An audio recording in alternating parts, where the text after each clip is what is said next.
ज्योति बसु की 113वीं जयंती पर नियामतपुर में रक्तदान शिविर का आयोजन। आसनसोल के कुल्टी विधानसभा क्षेत्र स्थित नियामतपुर सीपीआई एम जोनल कार्यालय में बुधवार दोपहर 3:30 बजे स्वैच्छिक रक्तदान शिविर का आयोजन किया गया। कार्यक्रम में सीपीआई एम नेता सागर मुखर्जी, रफत परवेज, देव आनंद प्रसाद, अशोक शॉ, जावेद हुसैन, प्रण्य विकास धारा सहित कई नेता और कार्यकर्ता उपस्थित रहे। इस अवसर पर कुल्टी एक एरिया कमेटी के सचिव देव आनंद प्रसाद ने बताया कि पश्चिम बंगाल के पूर्व मुख्यमंत्री और वरिष्ठ वामपंथी नेता कॉमरेड ज्योति बसु की 113वीं जयंती के उपलक्ष्य में इस रक्तदान शिविर का आयोजन किया गया है। उन्होंने कहा कि सरकारी अस्पतालों में गंभीर मरीजों के लिए रक्त की आवश्यकता को ध्यान में रखते हुए पार्टी के कार्यकर्ताओं और समर्थकों ने स्वेच्छा से रक्तदान किया।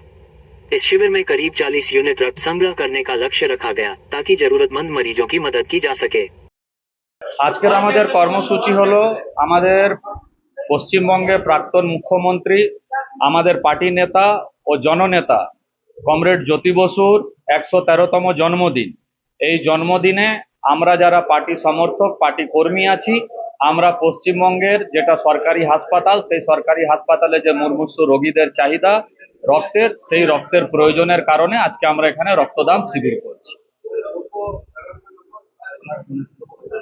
আমাদের এখানে আমাদের পার্টি কর্মী এবং সমর্থক যারা আছি, আমরা এখানে 40 ইউনিট রক্তদান করছি।